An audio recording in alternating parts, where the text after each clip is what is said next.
Kenapa bibitnya muda? Muda itu akan lebih baik. Karena apa? Saya analisa bibit padi itu Pak, padi itu umurnya 112 hari. Ada masa anakan sampai 55 hari. Dari 55 hari sampai 70 hari disebut masa berbunga. Dari 70 hari sampai panen disebut masa primordia.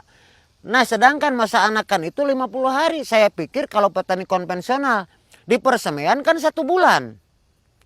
Kalau di persemaian 1 bulan, masa anakan 55 hari berarti ada peluang anakan itu hanya 25 hari. Sedangkan dari persemaian itu penuh dengan penyiksaan. Di persemaian kan dicabut sama petani, sudah dicabut akarnya pada putus. Kedua suka diikat, saya suka melihat suka diikat. Setelah diikat dibawa ke paritan, ke pematang, dari pematang dilempar. Itu bayi, setelah dilempar ditanam terlalu dalam. Nah karena bibitnya tinggi, terus terlalu tinggi dipotong bibitnya, jadi banyak penyiksaan. Ternyata ketika setelah ditanam 10 hari sakit. Jadi 30 hari di persemaian, 10 hari sakit, jadi 40 hari. Nah sedangkan akar yang dibawa pertama itu busuk, merah.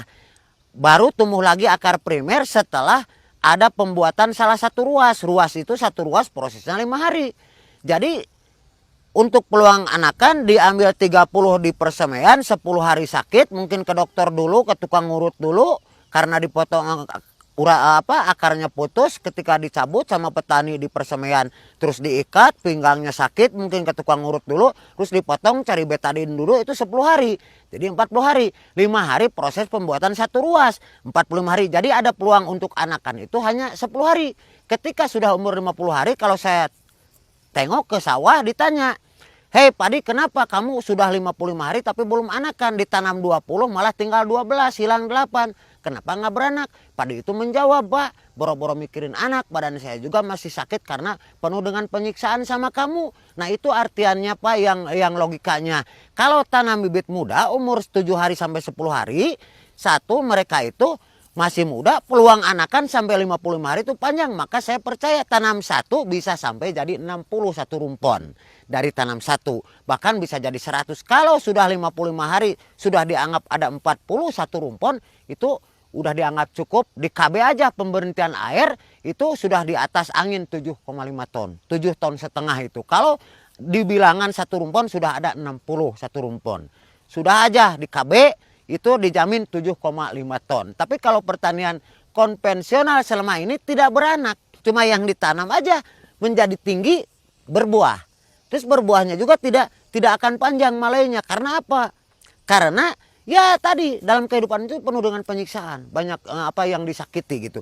Kalau pertanian sistem Sri itu tidak disakiti karena akar itu dibuat emas. Emas itu bukan emas berlian tapi emas adalah singkatan manajemen akar sehat, tidak disakiti.